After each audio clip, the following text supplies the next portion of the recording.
주님은 자신을 가리켜 나는 참 포도나무요라고 말씀하시고, 그리고 내 아버지는 그 농부시다 이렇게 말씀하셨습니다.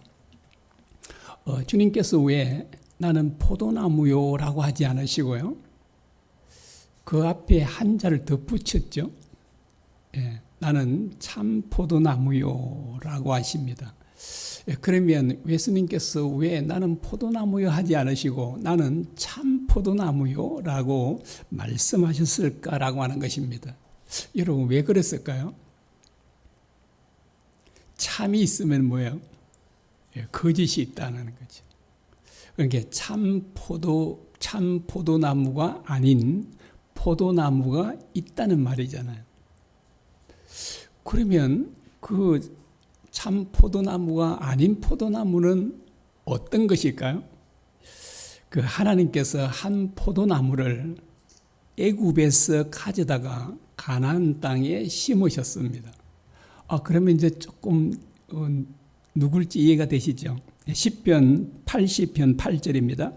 주께서 한 포도나무를 애굽에서 가져다가 민족들을 쫓아내시고 그것을 심으셨나이다 라고 합니다. 하나님께서 온갖 정성을 다해서 포도원을 만들고 그 포도원에 극상품 되는 극상품 포도나무를 심으셨습니다. 이사야 5장 2절입니다. 땅을 파서 돌을 제하고 극상품 포도나무를 심었도다. 좋은 포도 열매 맺기를 바랐더니 덜 포도를 맺었도다. 하나님께서 한 포도나무를 애굽에서 가나안 땅으로 옮겨서 거기에 심었다고 합니다.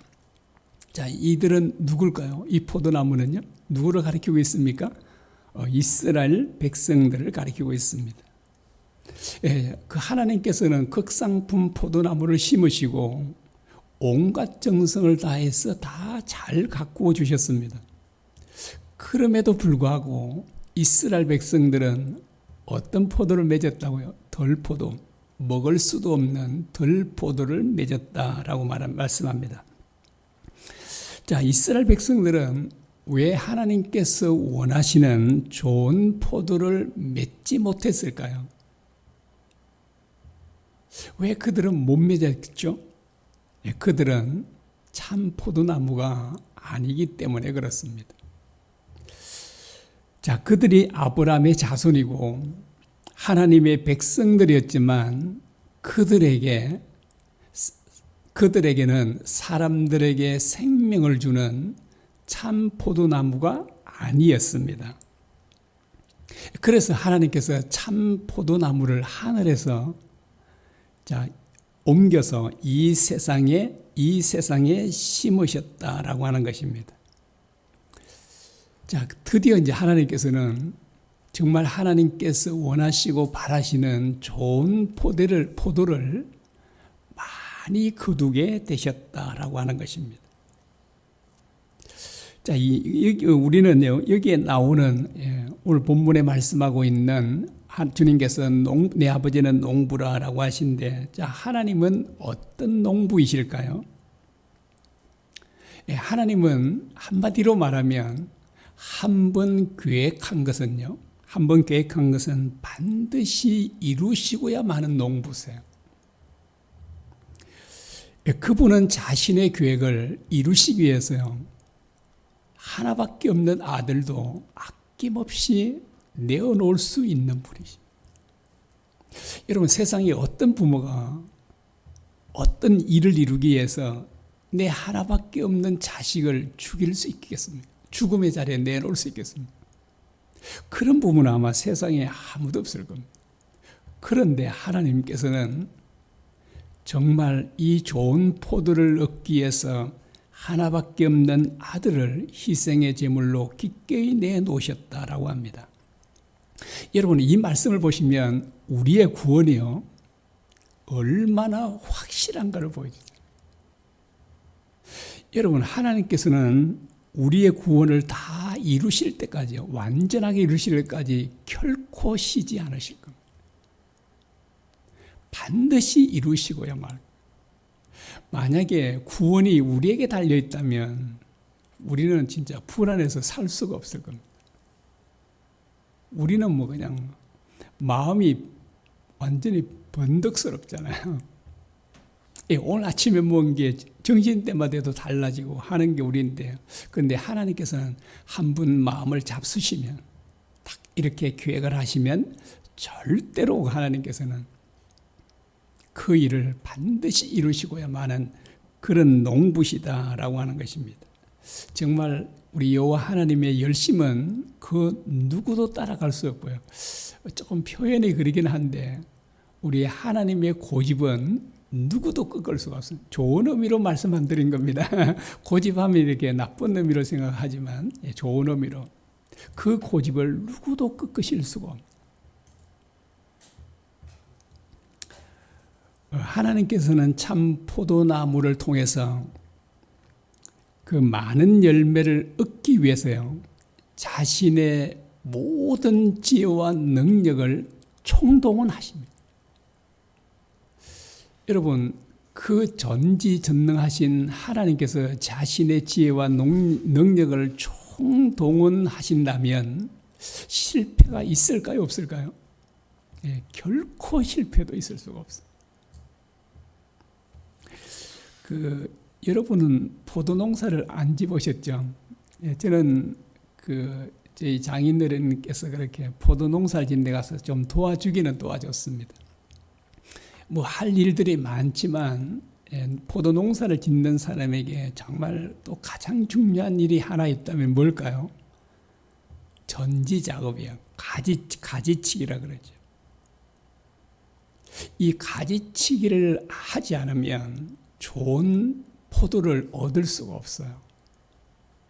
그래서 이 포도 농사를 짓는 농부들은 반드시 전지 작업을 하는 겁니다. 그런데 오늘 2절에 보니까 우리 하나님께서도 가지치기를 하신다 그래. 2절 보겠습니다. 물은 내게 붙어 있어 열매를 맺지 아니하는 가지는 아버지께서 그것을 죄 버리시고 무릇 열매를 맺는 가지는 더 열매를 맺게 하려 하여 그것을 깨끗하게 하시느니라. 여러분, 왜 하나님께서는 열매를 맺지 않는 가지는 가차없이 제거하실까요? 그리고 열매를 맺는 가지는 왜 깨끗하게 하실까요? 그것은 좋은 열매를 많이 얻기 위해서입니다. 가지치기는 가지들에게 있어서는 정말 고통과 아픔일 겁니다. 그렇지 않겠습니까? 그러나 좋은 열매를 얻기 위해서는 반드시 가지치기를 해야 하는 것입니다. 하나님께서는 우리 안에요. 우리 안에 하나님께서 원하시는 그 열매를 맺지 못하게 하는 것들을 제거해 주십니다. 그래서 우리가 열매를 잘 맺도록 하는데, 여러분, 우리 안에 무엇이 하나님께서 원하시는 열매를 맺지 못하게 할까요? 그것은 바로 정욕과 욕심입니다.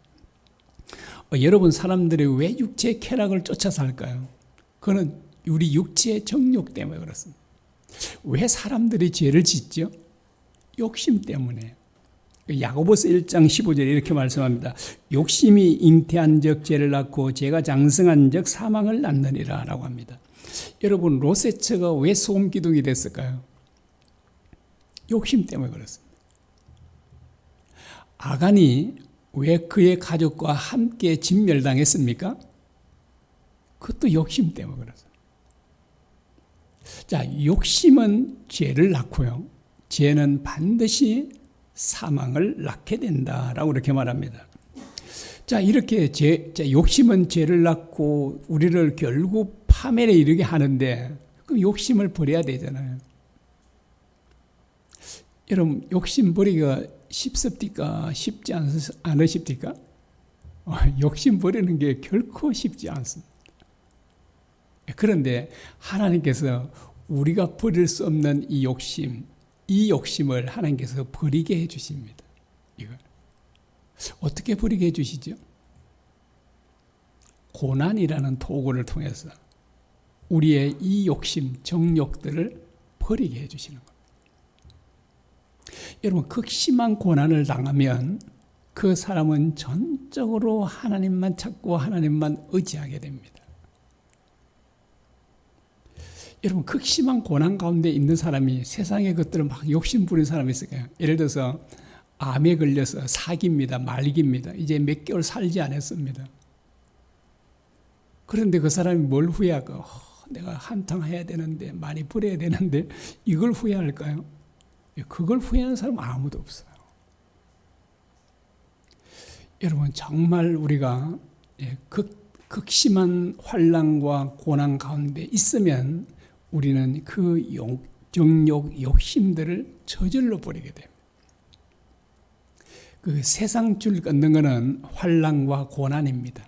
그게 환난과 고난이 닥치면 우리가 그게 진짜 모든 사람이 저절로 끊게 됩니다. 그런 것들에 미련을 갖지 않게 되는 것을 볼 수 있습니다. 그래서 하나님께서 우리에게 때때로 고난을 허락하시는 것입니다. 욕심을 버리지 않으면 절대로 하나님께서 원하시는 열매를 맺을 수가 없습니다. 여러분, 욕심을 쫓아 사는 사람이 하나님께서 기뻐하시는 열매를 맺을 수 있을까요? 절대로 맺을 수가 없는 것입니다. 주님은 제자들이 이미 깨끗해졌다고 말씀합니다. 참 이게 너무나도 놀라운 말씀이에요. 3절 보겠습니다. 너희는 내가 일러준 말로 이미 깨끗하여졌으니 라고 합니다. 주님께서 제자들에게 하나님의 말씀을 전하셨죠. 그런데 주님께서 말씀하시기를 하나님의 말씀은 곧 영생이다 이렇게 말씀하십니다. 요한복음 12장 50절입니다. 나는 그의 명령이 영생인 줄 아노라. 하나님의 명령, 하나님의 말씀은 나는 영생인 줄 아노라. 주님께서 이렇게 말씀하셨습니다. 그러므로 누구든지 주님의 말씀, 주님께서 전하시는 주님의 말씀을 믿음으로 받아들이면 깨끗해집니다. 죄사함을 받고 영생을 얻게 되는 것입니다. 자, 그래서 주님께서는 제자들을 가리켜 뭐라고요? 그들은 이미 깨끗해졌다, 깨끗한 사람이다 이렇게 말씀하십니다. 그래서 주님께서 이제 그들은 마치요 우리 이 몸을 씻으면 깨끗해지지 않습니까? 그와 같이 바로 제자들은 이미 모욕한 자들, 깨끗한 자들이 됐다라고 합니다. 그런데 주님께서 근데 다는 아니다 이렇게 하십니다. 그 아닌 사람이 누구죠? 가룟 유다입니다. 가룟 유다. 여러분, 여러분 이 가룟 유다는 다른 제자들과 똑같이 예수님을 따라다녔잖아요. 말씀도 듣고 주님께서 행하시는 기적도 다 보았습니다. 그런데 이는 왜 거듭나지 못했을까요? 왜 구원 얻지 못했을까요? 가룟 유다가요? 딱 한 가지 이유 때문에요. 예수님을 구원자로 믿지 않았기 때문에 그렇습니다. 여러분, 다른 제자들은 예수님을 구원자로 믿었습니다. 그래서 그들은 마치 모욕한 사람처럼 깨끗하게 되었다라고 합니다. 그러면 이제 주님께서 제자들에게 너희는 깨끗하다라고 할 때 제자들의 믿음이 어땠을까요? 큰 믿음이었을까요? 아니면 작은 믿음이었을까요? 예? 큰 믿음이었나요? 작은 믿음이었나요? 예? 예, 작은 믿음이었어요. 자, 그래서 그 당시 제자들은 죽음을 두려워했고 주님께서 떠나신다는 말씀을 듣고 심히 근심했습니다. 그래서 그들은 주님께서 붙잡히실 때 다 주님을 버리고 도망갔고 베드로는 3번씩이나 저주하고 맹세까지 하면서 주님을 부인했습니다. 뿐만 아니라 그들은 서로 높은 자리 차지하려고 제자들끼리 자기들끼리 서로 다투고 싸웠습니다. 시기하고 질투했습니다. 그들은 결코 믿음이 큰 믿음을 가진 사람들이 아니었습니다. 어떻게 보면 세상 사람들과 비슷한 정도. 그런데 주님께서 그들을 가리켜 뭐라고요? 너희는 다 깨끗하게 되었다라고 하는 것입니다. 자, 여기서 우리가 뭐 어떤 교훈을 얻을 수 있을까요? 죽음조차도 두려워하지 않는 큰 믿음을 가지지 못했다 할지라도요, 정말 때로는 염려하고 걱정하고 두려워할 정도로 작은 믿음을 가진 사람이라 할지라도 예수님을 구원자로 믿으면 구원을 얻을 수 있다는 것을 말씀해 주고 있는 것입니다. 여러분은 어떤 믿음을 지금 갖고 계십니까? 큰 믿음인가요? 아니면 작은 믿음인가요? 죽음조차도 두려워하지 않는 큰 믿음을 갖고 있습니까? 아니면 조그마한 문제가 생겨도 염려하고 근심하는 그런 믿음을 갖고 계신가요? 그러나 여러분들이 정말 예수님이 구세주임을 믿으신다면 여러분은 이미 거듭난 것입니다. 이미 깨끗해졌다는 사실. 한번 제가 물어볼까요? 네, 여러분은 예수님이 구원자이심이, 자, 그리스도이시고 하나님의 아들이심이 정말 믿어지십니까? 예. 그러면 여러분들이 비록 정말 죽음도 초월하는 믿음을 갖고 있지 않다 하더라도 때로 염려하고 걱정하고 또 두려워하고 있는 믿음을 가지고 있다 해도 여러분들은 그 믿음으로 말미암아 거듭난 것입니다. 누가 그렇다고요? 제자들이 그렇죠. 그런데 아무리 주님을 따라다닌다 할지라도 예수님이 구원자로 믿어지지 않는 사람은, 교회를 다닌다 할지라도 그 사람은 거듭난 사람이 아니다라고 하는 것입니다. 이제 지금 제가 여러분들에게 물어보니까 모두 다 아멘 하신 거거든요. 아멘이 가식적으로 한 건 아니시죠?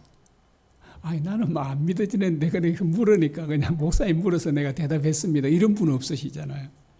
진짜 예수님이 그리스도이시며 하나님의 아들이 믿으시죠.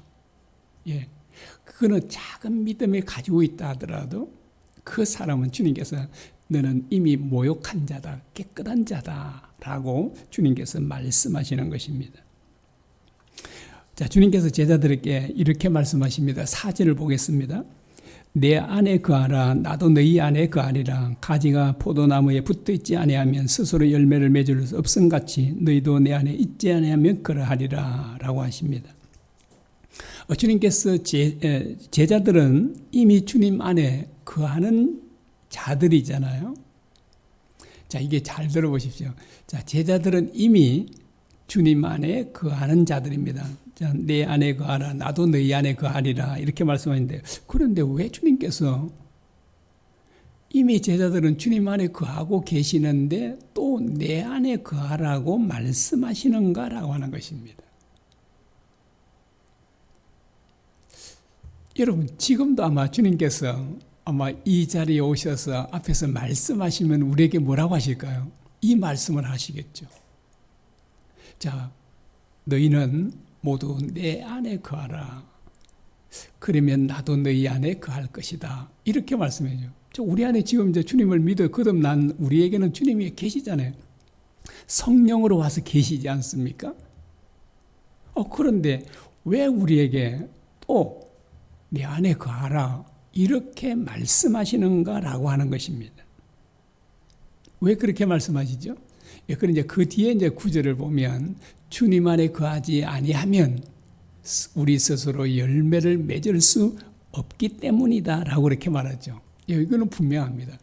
여러분, 제가 질문해 볼게요. 어려운 질문입니다. 자, 이 나무에 이제 붙어 있는 가지가 딱 1mm만 떨어졌습니다.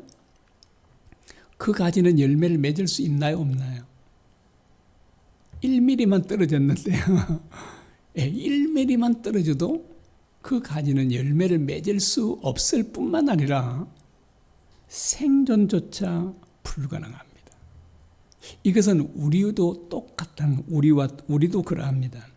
우리가 주님 안에 거하지 않으면 우리는 절대로 열매를 맺을 수 없다라고 그렇게 말합니다.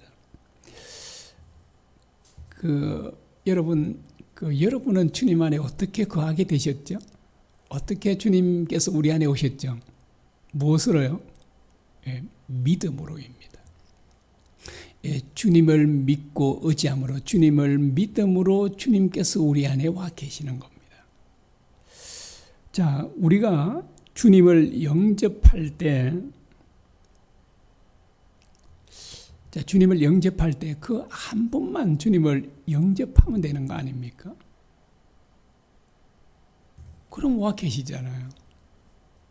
자, 주님을 어떻게 우리가 영접했다고요? 우리가 주님을 믿음으로 우리 안에 모셨잖아요. 그러면 이제 영접할 때 믿음으로 영접했으니까 이제 다 끝난 거 아닌가요? 와 계시면 되는 거지. 근데 그렇지 않다는 겁니다. 자, 우리 안에 계신 주님을 어떻게 해야 된다고요? 계속 그분을 의지해야 된다는 것입니다. 이게 뭐예요? 내 안에 거하라 이 말입니다. 내 안에 거하라 이 말은 주님이 이미 우리 안에 계시지만 뭐 하란 말이에요? 주님을 계속 믿고 의지해야 된다는 것을 말씀하고 있는 것입니다. 여러분, 이 갓난 아기가 태어나면 혼자 스스로 살 수 있나요, 없나요? 살 수 없어요. 지금 이제 제 손자가 이제 돌 다 돼가는 손자도 있고, 이제 3개월 되는 저 캐나다도 손자가 있어요. 자, 이들은 아직 1살이 채 안 됐거든요. 예. 그런데 이들은 그 부모가 돌봐주지 않고 내버려 두면 어떨까요? 살지 못해요. 예, 우리 조금 이제 돌 다 돼가는 우리 외손자도요. 예, 그렇게 막 기어다니고 뭐 좀 서기도 하고 그러거든요. 자, 혼자 두고 집에 막 과자도 빵도 이렇게 많이 사놨어요. 그거 먹고 살아갈 수 있을까요? 못 살아가요. 걔는 빵 봉지도 못 뜯어요. 아무리 빵이 있어도 못 먹어요. 살아갈 수가 없어요. 부모님의 돌봄이 없으면 살 수가 없어요. 누구도 그렇다고요? 거듭난 우리도 그래요. 거듭난 우리는 마치 갓난아이가 태어난 것과 같습니다. 그래서 우리에게는 절대적으로 돌봐줄 주님이 필요한 겁니다. 그래서 우리는 어떻게 해요? 아이들이 부모님을 전적으로 의지하듯이 그분을 통해서 자기가 살아가는 것처럼 우리 또한 그렇게 해야 한다는 것입니다. 그래서 주님께 뭐라고 해요? 너희는 내 안에 거하라. 이 말은 너희는 나를 계속 의지해라. 나를 믿고 의지해라. 그렇게 믿고 나를 의지하지 않으면, 내 안에 거하지 않으면 너는 스스로 살 수가 없다. 이렇게 말씀합니다. 그래서 우리는 24시간 주님을 의지해야 돼요. 그리고 365일 의지해야 되고요. 그리고 우리가 생명이 끝나는 그날까지도 의지해야 돼요. 이게 우리가 사는 길입니다. 자, 이렇게 주님을 믿고 의지하면 우리에게는 반드시 하나님께서 원하시는 열매를 맺을 수 있다라고 합니다. 자, 주님께서 이제 또 이렇게 말씀합니다. 5절입니다. 나는 포도나무요 너희는 가지라. 그가 내 안에 내가 그 안에 거하면 사람이 열매를 많이 맺나니 나를 떠나서는 너희가 아무것도 할 수 없음이라. 자, 주님께서 이제 말씀하시죠. 나는 포도나무요 너희는 가지라. 이 말이 무슨 말이에요?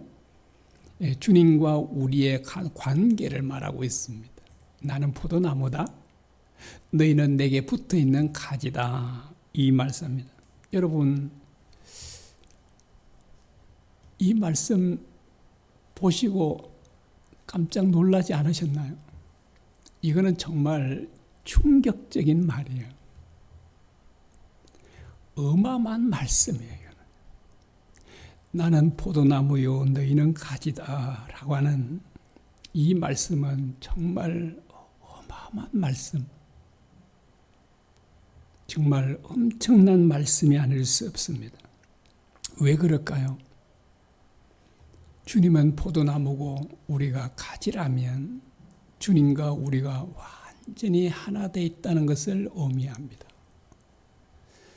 여러분, 이거는 진짜 우리가 놀래고 또 놀래야 돼요. 충격을 받고 또 충격을 받아도 진짜 부족할 정도로. 정말 엄청난 말씀 안을 썼습니다. 주님께서 요한복음 17장에 말씀하시기를 아버지와 나는 하나다 이렇게 말씀하시잖아요. 이거는 뭘 말해요? 주님과 아버지 하나님은 온전히 하나다고 말씀하는 겁니다. 완전하게 연합되어 있다는 거예요. 그런데 진짜 여러분 나중에 이제 가서 지금 찾아보지 마시고 나중에 가서 한번 보십시오. 요한복음 17장 21절에 보면 더 깜짝 놀랄. 자, 예수님과 하나님 아버지께서 이렇게 온전히 하나가 되신 것도 놀라운 일이잖아요. 주님께서 아버지 안에, 아버지께서 주님 안에 계신 것, 놀라운 일인데, 자, 이 요한복음 17장 21절에 보면 더 충격적인 놀라운 말씀을 하고 계십니다. 주님께서 이렇게 제가 한번 읽어드리겠습니다. 제가 요약해서 드립니다. 아버지여, 아버지께서 내 안에, 내가 아버지 안에 있는 것 같이. 자, 그 다음에 이제 중요합니다. 그들도 다 하나가 되어 우리 안에 있게 하사라고 말씀하십니다. 여러분, 얼마나 놀라운 말씀이에요. 예수님께서 아버지 안에 계시고 아버지께서 예수님 안에 계시는 것은 이해가 되잖아요. 창조주 대 창조주시니까. 그런데 우리는 하찮은 피조물이잖아요. 피조물인 우리가 하나님과 예수님 안에 있다고 합니다. 또 더 놀라운 것은요, 그 창조주께서, 창조주이신 주님과 하나님 아버지께서 우리 안에 계신다. 여러분, 어떻게 이게 가능한가요? 여러분, 정말 창조주 하나님께서 어떻게 우리 안에 거하실 수가 있는가요? 그렇지 않습니까? 자, 창조주께서 우리 안에 계시고 우리가 창조주 안에 있다면 우리는 어떻게 됐다고요? 그분과 우리는 온전히 하나가 됐다. 정말 이거는 천지가 개벽할 일 아닙니까? 완전히 천지가 뒤집을 일보다 더 큰 일이 이거예요.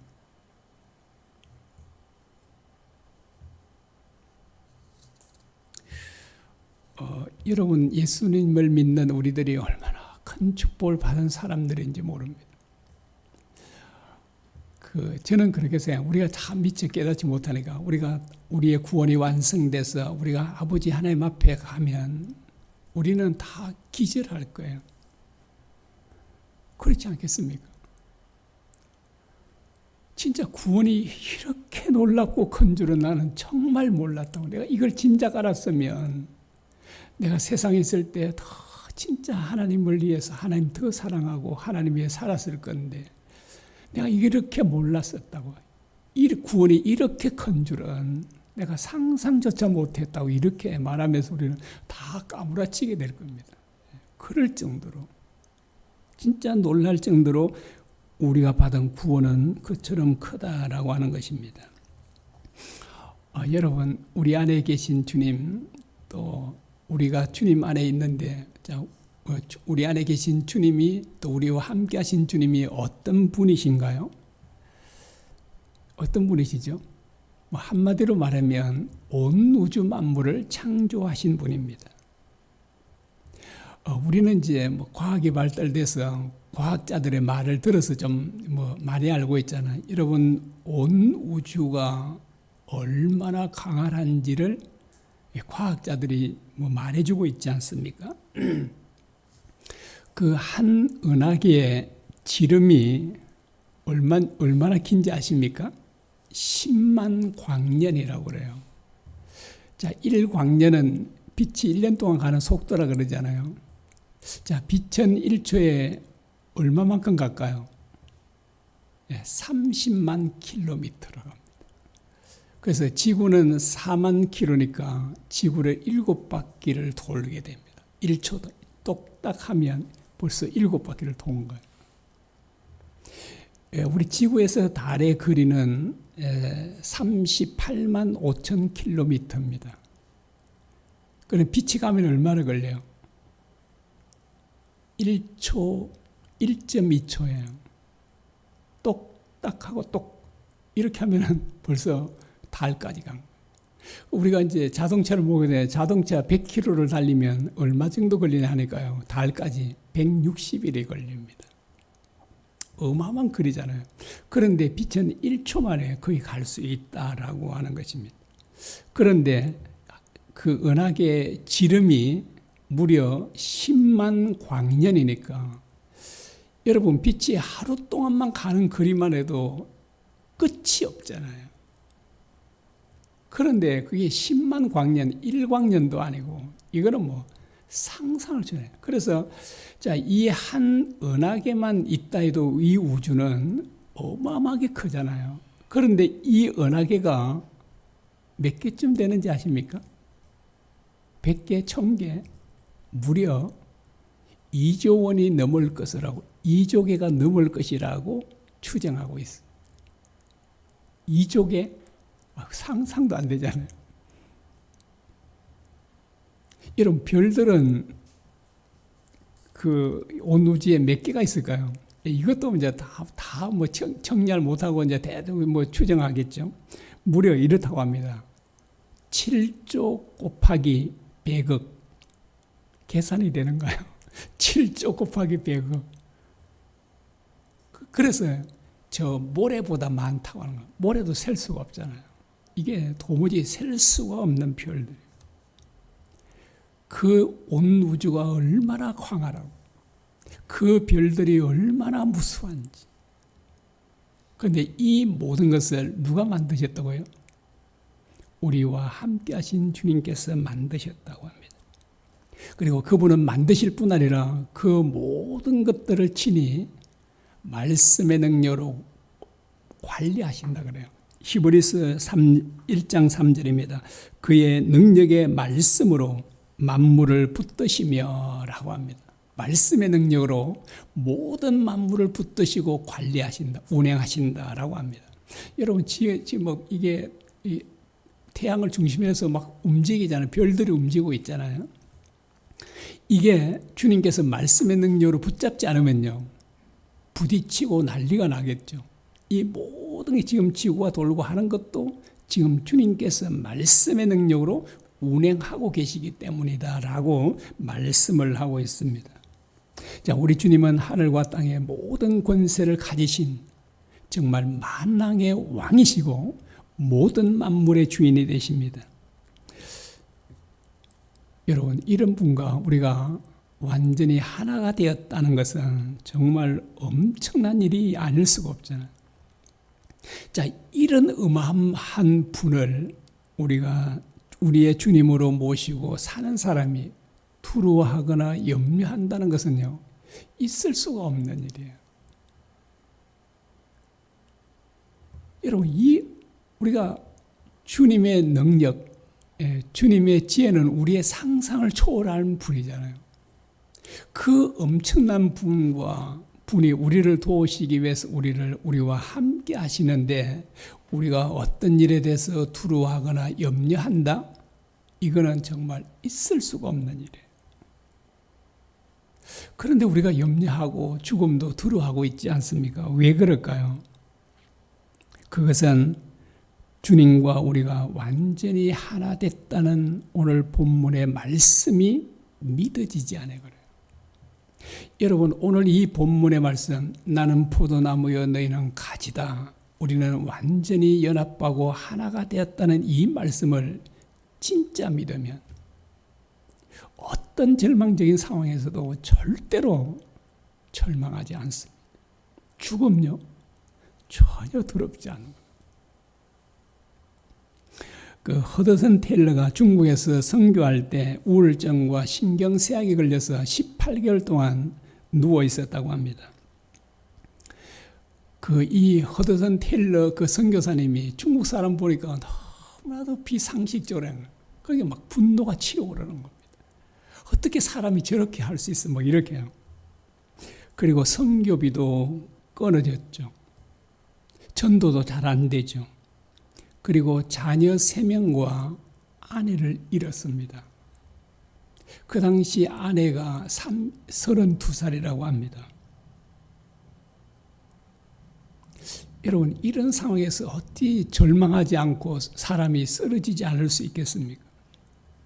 그의 마음속에는 염려와 근심으로 가득 차 있었습니다. 그래서 그 누워있을 때 본국에 있는 누이에게 자기 사정을 알렸습니다. 그런데 답장이 오기를 누이가 요한복음 바로 15장을 읽어보라고 이 얘기를 했습니다. 그래서 이 말씀을 읽게 됐습니다. 특별히 주님께서 말씀하신 나는 포도나무요 너희는 가지라 라는 이 말씀을 읽을 때 깊은 깨달음이 오게 됐습니다. 그래서 그는 가지는 수분과 영양분을 얻으려고 노력할 필요가 전혀 없다는 것을 깨닫게 된 것입니다. 여러분, 가지는 어디서 수분을 찾지? 어디서 영양분을 공급하지? 어떻게 이게 나를 전지하고 가지치기를 하고 어떻게 그름을 줘야 될 텐데 이런 걸 가지는 염려하지 않습니다. 그거는 가지가 할 일이 아니니까. 이걸 깨닫게 된 겁니다. 아, 수분과 영양을 얻으려고 노력할 필요가 없구나. 가지는 나무에 붙어 있으면 되는구나. 이걸 깨달게 됐습니다. 주님은 모든 것을 능히 공급해 줄 수 있는 전능한 분이심이 믿어지게 된 겁니다. 그 순간 한 줄기 빛이 그의 마음에 비춰지게 됐습니다. 자, 이 주님이 나는 주님 안에 거하면 되고 주님께서 모든 것을 공급해 주실 수 있는 분이구나. 이게 이제 믿어지니까요. 그 짓눌렸던 그 마음의 근심과 염려들이 순식간에 사라요. 몸도 건강을 회복하게 돼요. 정말 놀라운 일이 벌어지는데요. 그렇게 비상전을 향하는 중국인들이 미웠는데 전혀 그런 마음이 안 들고 그들이 불쌍히 여기는 마음 들고 그들을 진심으로 사랑하니까 중국 사람들이 다 변하는 거예요. 그리고 이렇게 또한 함께할 그런 사역자들이 없었는데 그 사역자들이 엄청나게 일어나요. 선교사도 많이 오고 선교비도 들어오고 심지어 수많은 중국인들이 사역자가 되고 자, 자기가 그렇게 애쓰고 노력할 때는 막 동분서지하면서 노력할 때는 열매도 없고 그렇게 진짜 고달프기만 하고 오히려 병도 부용받은 들었는데 근데 자신의 모든 것들을 주님께 어떡하고 맡기자 정말 놀라운 일들이 바로 일어나게 됐다라고 하는 것입니다. 여러분, 오늘 아침에 주님께서 우리에게 말씀해 주십니다. 나는 포도나무요 너희는 가지다. 우리는 완전히 연합됐다. 여러분, 연합됐다는 것은 뭐냐면 주님의 것은 전부 우리 것이 됐음을 의미하고요. 나의 것은 전부 주님의 것임을 의미합니다. 여러분, 이게 이렇게 되면 누가 큰 이익을 얻을까요? 주님과 우리가 하나 되면 누가 큰 이익을 얻죠? 주님께서 많이 얻을까요? 우리가 얻을까요?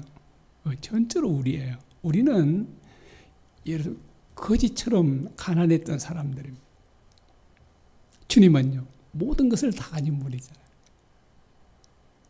그래서 우리는 주님과 온전히 연합됨으로 인해서 주님의 그 무궁무진한 모든 것들을 우리가 다 함께 누리며 받을 수 있게 되죠. 여러분, 혹시 더 필요한 게 있나요? 이 세상에 주님보다 더 귀한 게 있습니까? 우리에게는 없잖아요. 주님 한 분 계시면 우리는 충분하지 않습니까? 주님 계시면 우리가 죽음도 아무 상관이 없잖아요. 우리는 이미 우리 안에 영생이 있습니다. 왜냐하니까 주님은 영원하신 분이니까. 그래서 주님이 우리 안에 계시면 우리는 이미 영원한 생명을 갖고 있습니다. 그런데 왜 죽음이 두렵나? 무엇 때문에, 조그마한 일 때문에 왜 염려를 하는가라고 하는 것입니다. 염려하고 두려워하는 게 이상한 일이잖아요. 그래서 우리가 오늘 본문의 이 말씀이 믿어지기를 우리가 기도해야 합니다. 이걸 깨달아. 이게 믿어지기만 하면 어떤 사람도 다 변화돼요. 변화되지 않을 사람이 없어요. 이게 믿어지는데 이 말씀은 정말 엄청난 어마어마한 말씀인데 여러분 우리와 함께 하신 주님, 우리와 우리 안에 계신 그 하신 주님이 좀 전에 말씀드린 어마어마한 분이시잖아요. 여러분 우리 주님의 능력은 우리가 가늠조차 불가능해요. 아시겠죠? 여러분 기쁘시죠? 얼마나 진짜 좋은 일이고 진짜 이런 주님과 우리가 함께 살게 되었다는 이보다 더 기쁜 일이 세상에 어디 있을까? 이런 주님을 모시고도 또 세상의 것들을 추구하며 산다는 것은 참 있을 수가 없네요. 그래서 사도 바울이 예수님과 세상 것들을 비교해 보니까 세상의 것들은 배설물에 불과했습니다. 우리에게도 그렇게 보여야 합니다.